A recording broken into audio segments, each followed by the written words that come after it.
Magandang hapon po. Sir, unang-una sa lahat, kami po ay nagpapasalamat na kayo po ay nagtiwala sa Wanted sa radyo at kay Senator Raffy. Yes, na pumunta po dito at ilahad ang inyong reklamo.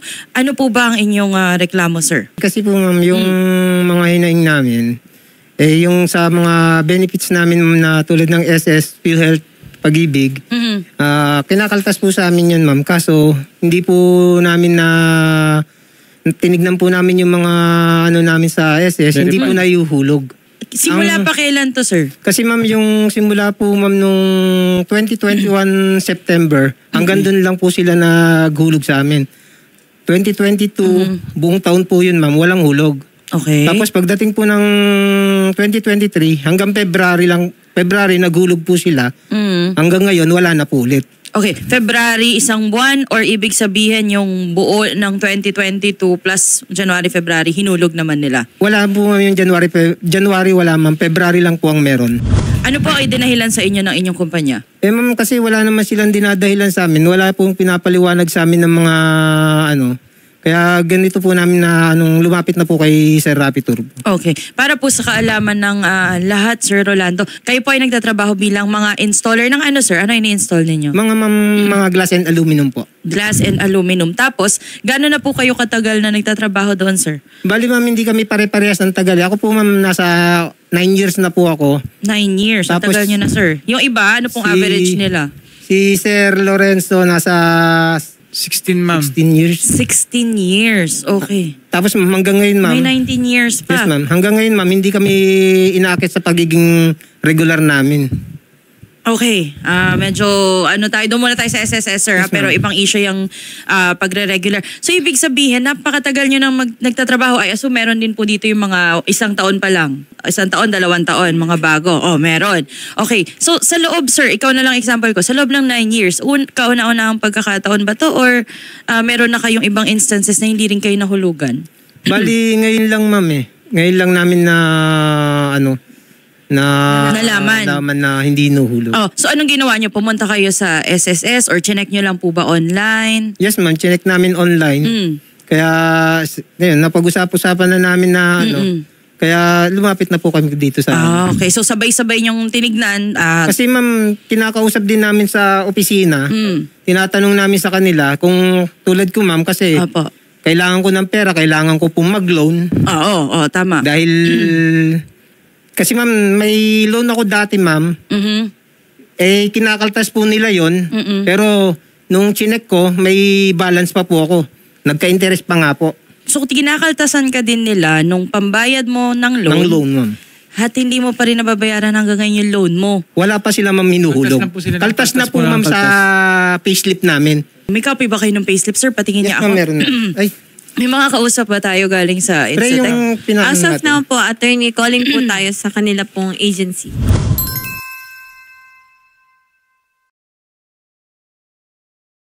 May lumapit na po ba sa inyo sa SSS mismo, sa Pag-ibig, or sa NLRC? Meron na po ba lumapit, sir? Or DOLE? Wala pang lumalapit sa amin, ma'am. Kasi Wala ang namin, puro online lang kami nagbe-verify. Tulad yun sa akin, ma'am. Tapos na po yung binabayaran ko. Tapos na rin ako dyan. Pero hanggang ngayon nagpe-penalty pa po ako sa... Nag-required mo ako, ma'am. Okay. Para may reference lang po yung mga nakikinig, nakalagay po dito, for example, kay Sir Lorenzo. Kayo po si Sir Lorenzo. Okay, kay Sir Lorenzo nakalagay, loan application will be rejected due to the following reasons. You have no 6 contributions for the last 12 months. Last contribution considered was February 2023. Yun nga po yung nabanggit nyo kanina. Renewal date should be after October 2020 and the principal loan balance should be less than 11,000. So, currently daw ang principal loan balance is 19,442. Kailan pa tong utang na to, sir? 2021, ma'am. Parang ganun. 2021. And since 2021... After 2 years, ma'am, bayad na ako na itong taon na to. Kasi binabawas nga sa'yo. Tapos nung pag-check mo, may 19,000 ka pa. Opo, ma'am. Yan na po yung resulta, ma'am. Magkano ang original mong balance, sir, dapat? Yung inutang mo lang talaga? Kasi, ma'am, nung nakuha ko yung loan, 21,000, ma'am. Okay. Mayroon akong balanse sa loob ng SS na 15. Oo. Niles nila yon. para mabayaran ko yung mga dating utang. Oo. 6 mil na lang po yung nakuha ko. Sa ngayon po, para po sa ating mga manonood at mga nakikinig, tinatry po nating matawagan itong Instatech Innovation at hanggang sa ngayon po, wala po talagang sumasagot sa kanila. So, tatry po namin hanggang matapos po itong segment na to, pero sana sumagot sila. Tama naman po kayo. Dapat kasi kung kayo po ay dinededaktan, binabawas po sa inyong sweldo, yan po ay dapat nire-remit ng inyong agency or kumpanya. Kung sino man po yung agency na may hawak po talaga sa inyo. Kasi kung hindi po nila nire-remit tapos dinededuct nila sa inyo, pwede po yung staff Kasi ibig sabihin, kinukuha nila yung pera na hindi naman dapat sa kanila. Dapat yan ay nire-remit. Diba?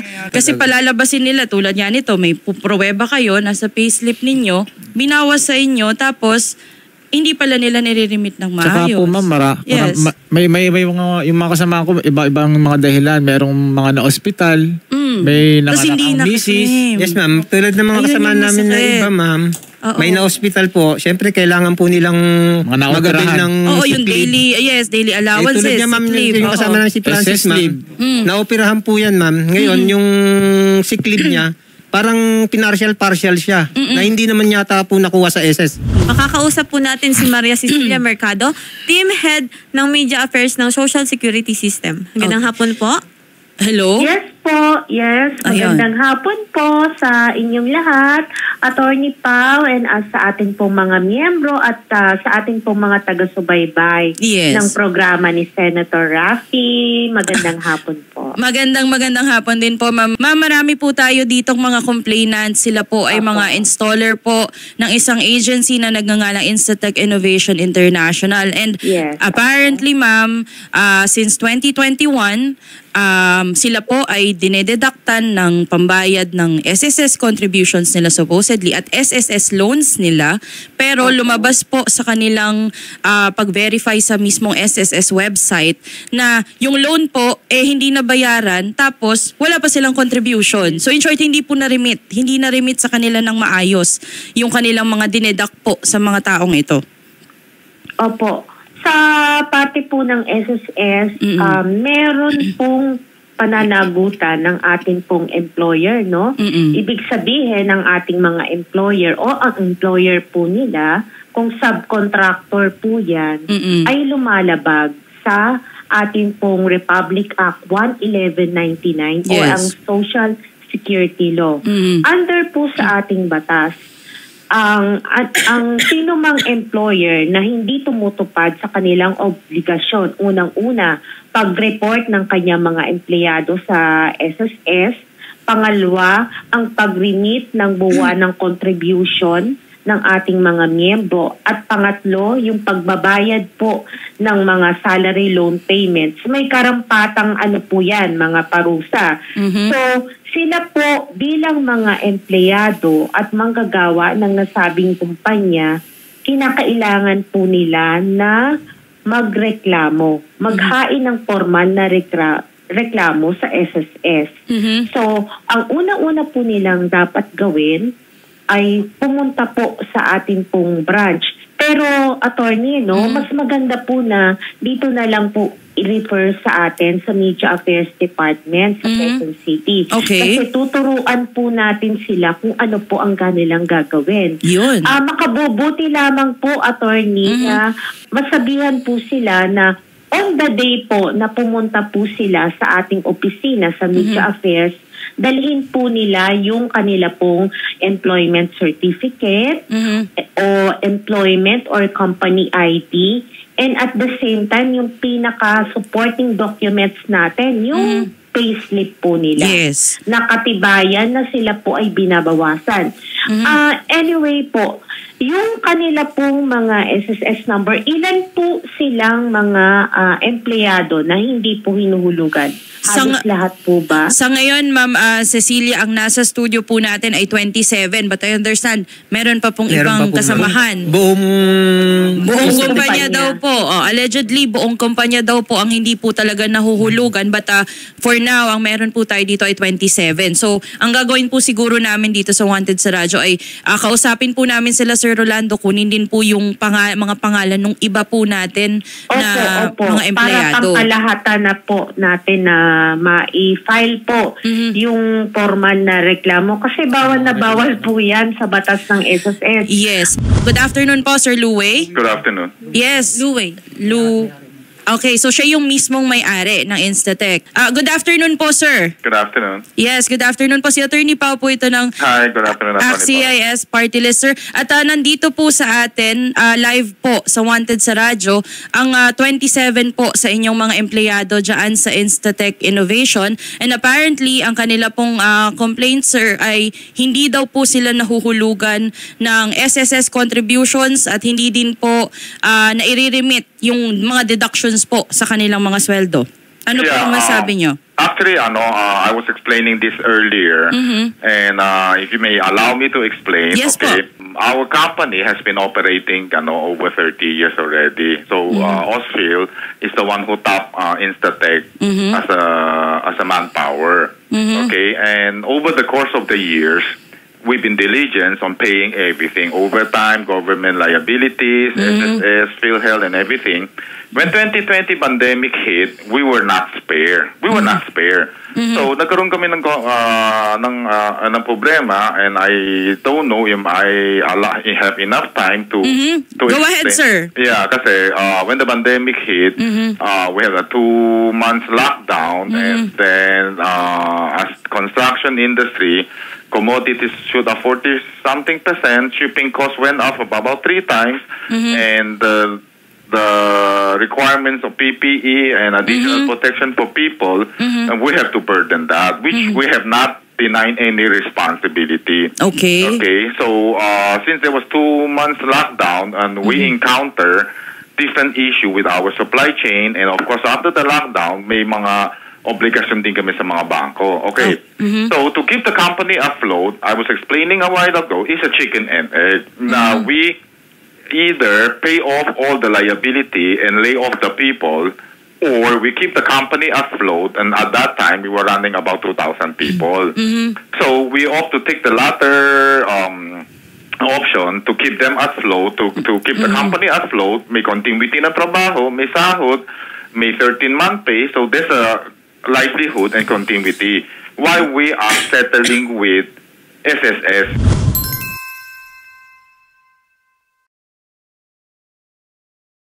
May agreement na kami, our ADMI, with SSS, yung condonation.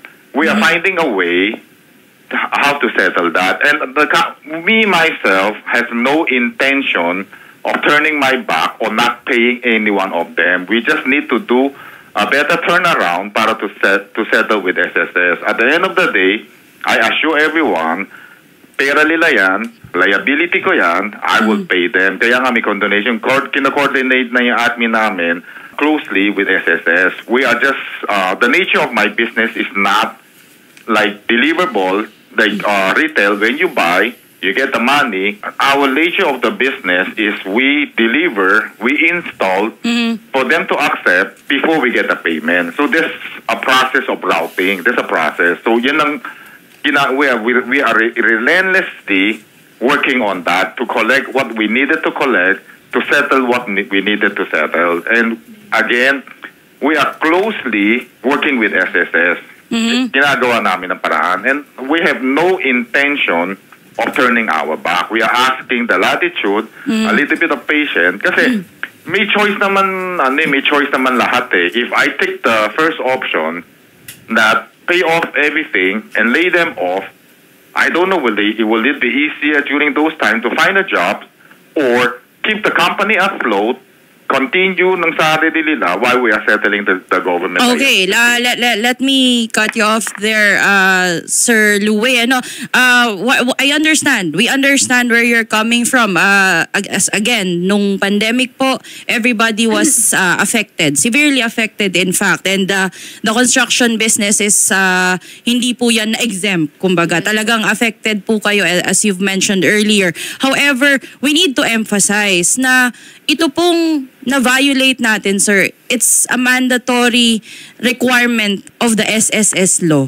Hindi po ito merely, kumbaga, hindi ito suggestion ng I ating... understand that. Yes, and I want you to understand, sir, the gravity or the impact of this violation. While we acknowledge, and masaya po kami, natutuwa kami, Sir Louie, that Instatech Innovation would like to settle and would like to prioritize your keeping the business afloat and providing more employment sa ating mga installer.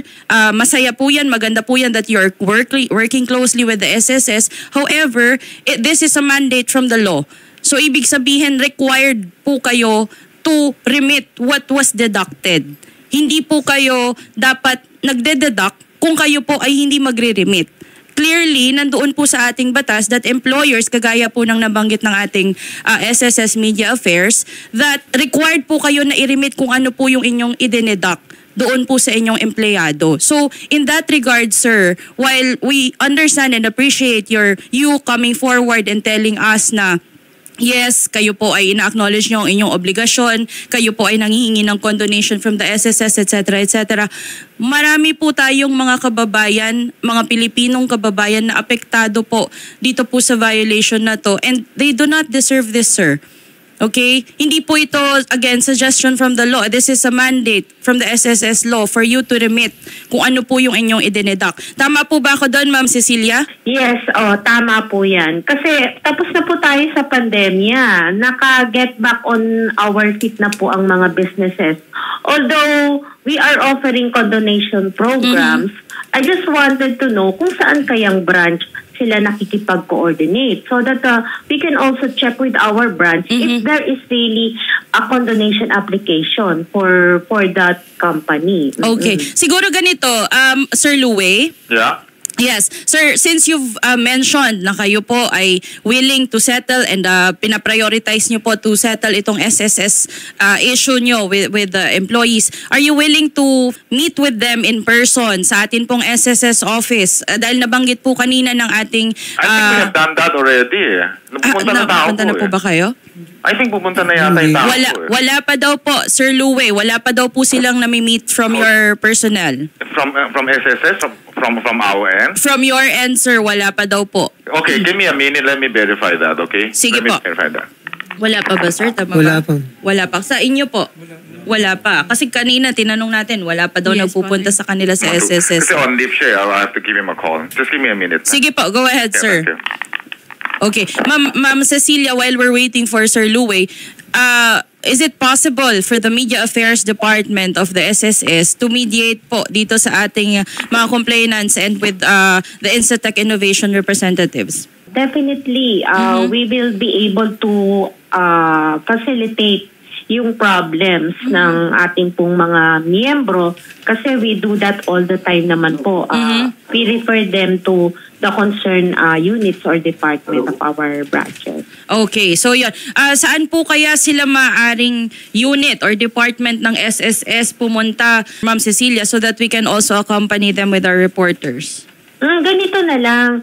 Attorney, we appreciate na yung ating pong mga complainants, dito na lang po sa Media Affairs Department sa 7th floor sa SSS East Avenue po. Sa main building.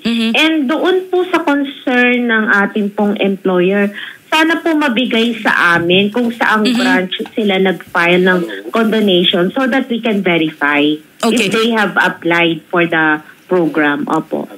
And if found na meron po talagang violation, and in fact sinabi naman din po ng Instatech, ano po ang possible liabilities or penalties that the SSS can impose dito kay sa Instatech Innovation po? Actually, we are computing based on the delinquencies, yung mga penalties. So malaki-laki yan, Yes. Kasi we compute that based on the number of months or years na hindi nakapaghulog and the late payments. Pero syempre, ang ating employer merong civil, administrative, and criminal case yan. Pag hindi siya talaga nagporsigido to pay yung dues ng kanyang mga empleyado. So, meron silang pagkakakulong yan from 6 years to 12 years. And yung fine natin na sinisingil from 5,000 up to 20,000. Okay. Yes, Sir Louie. Wala kasi yung HR ko, but my staff is talking to her. I think sila, meron kaming application from Sukat, SSS Sukat. SSS Sukat. Okay, ganito po Sir Louie. As I've mentioned earlier, since kayo po voluntarily, you've mentioned na nais nyo rin pong masettle na ito so that you can go about to your business and wala na rin po kayong obligation with the SSS, etc. Kung maaari po ba namin na schedule kayo, sir, or anyone from the company, representative, siguro yung HR head or whoever na may position po sa Instatech to meet with the complainants at mapag-usapan po kung ano po yung mga obligasyon ng Instatech sa kanila? I'm open to that. Definitely there's no issue with that. But I firmly believe the HR is communicating with each employee on a daily basis to explain to them the company situation, the course of action that we are doing. But nevertheless, if the 20-something staff that they would like to have another meeting with my HR or any representative, samahan sila sa SSS to check on the condonation, pwede i-verify lahat yun. Ganun. Yes. Kasi sir, if hindi po talaga kayo makikipag-usap, regardless of the condonation, there's civil and criminal liabilities I understand imposed that. dito. Like I said a while ago, what I understand, and based on my knowledge, on the daily basis, anybody can go to the HR office na may tao doon, ini-explain namin sa kanila, it's not we are running away, the company is still there, we are just finding ways to collect para mag-settle. And yes, the pandemic is somehow over, pero the residue is still very, very has a heavy impact on us. Okay, kasi our exposure was quite huge before the pandemic. Okay. I am open to, my HR is open to dialogue with them. We can provide documents of our application for condonation, and we can provide that, and samahan sila maski magkita sa SSS. Okay. And we can work out the payment plan. Like I said, we are relentlessly working on that. And I would like to emphasize, we are not company or people who will run away people's money. Okay, no, wala po nag-allege ng ganyan, Sir Louie. And again, kami po ay makikipag-usap sa inyong staff or even sa inyo directly. Sir, please, wag niyo po munang ibaba yung telepono so that our staff can talk to you. Tapos, schedule po natin, sir, the earliest possible time that you can come to the SSS office, doon po sa kanilang media. I will most likely send our HR representative na lang. Whoever po, basta may capacity, sir, to negotiate, sign on behalf of the company, yung meron pong ganong authority from the board or from the company itself, mas okay po yun, sir. Kasi sila yung pwedeng may kapangyarihan na magsalita on behalf of Instatech. I will do that, okay? Okay, sige po. Maraming salamat po sa inyong panahon, Sir Louie ng Instatech. Salamat po. Salamat po. Salamat po. Ma'am Maria Cecilia? Yes, ma'am. Yun naman po, narinig po natin ang Instatech Innovation kanina, and we really appreciate the SSS Media Affairs team for taking the time to explain sa atin pong mga complainants yung kanilang mga karapatan at in fact mag-assist pa po sa kanila sa paghahain po ng reklamo or pagmi-mediate po between them and Instatech. So ma'am, we would like to talk to you po sa other line na lang siguro para po ma-schedule natin at kung saan po sila pupunta mismo dyan sa SSS. Maraming salamat po, Ma'am Cecilia. Yes, attorney. Thank you very much. At doon po sa ating mga members, hintayin na lang po namin kayo sa opisina namin. Maraming salamat po, Ma'am Cecilia Mercado, ang team head ng Media Affairs ng SSS. Okay. Sir Rolando, so ganun po ang gagawin muna natin. Tama po kayo, they have a liability. Meron po silang posible pong administratibo, criminal, civil liability, kagaya po ng sinabi din ng ating SSS. Dahil yan po ay nasa batas, yung RA 11199 or yung SSS law natin. Pero kung madadaan naman po natin yung immediate po na resolusyon, ay mabayaran po muna natin yung kontribusyon at kung ano man po yung penalty, mabayaran na din mismo yung loans na nandito na hindi po nila nabayaran before. Mas maganda po pag-usapan na yun agad-agad with Instatech para at least kung meron po kayong arrears, sabi nyo nga po, gusto nyo pong mag-SSS loan, magawa nyo na po muna yun at hindi nyo na rin po isipin yung inyong existing loans. So unahin po muna natin yun, sir, and then after po, kami po ay magpapasama ng reporter sa inyo sa SSS. Pasasamahan po namin kayo kina Ma'am Cecilia para tulungan po kayo sa steps you, ma'am. doon. Yes, ma'am. Okay? Thank you, ma'am. Maraming salamat po sa, again, tiwala ninyo sa Wanted sa radyo. Yes po. Paano yung bukas? Parang may kumalat na wala na raw kami schedule bukas. Paano pong wala pong schedule? Wala na ma'am kasi ma'am ganito yung nangyari. Parang tinanggalan na kami kagad ng Bawal po yun. Kayo po ay regular employees, tama po? Hindi ma'am, agency nga po. Ganito na lamang po Oo. mga sir. Kakausapin na lamang po kayo ng staff namin dun sa may kabilang regarding po Oo. doon Kasi sa sir, kung sinasabi po kung ninyo. ganun po, bawal po yun. Bawal po yung retaliation sa ating mga empleyado pag nag-hire Kasi po ng parang reklamo. nalaman nila na nagreklamo kami. Parang sinibak kami. Pag ginawa man yun, sir, di mas madami Yes. silang kaso So, illegal dismissal thank you, din yun ma'am. kung sinibak talaga kayo, di Nasabi ba? ko lang, ma'am. Opo, sige po. Pero kausapin ko na lang din kayo, sir, pagpasensya nyo na po dahil kulang na po tayo sa oras, but Sige I'll po, talk ma'am, to okay you lang po sa kabila Okay po. pong Sa studio. kabilang booth na lang po Maraming tayo. salamat po Thank ulit. you so much Salamat po, po. mga Thank you salamat po. ma'am.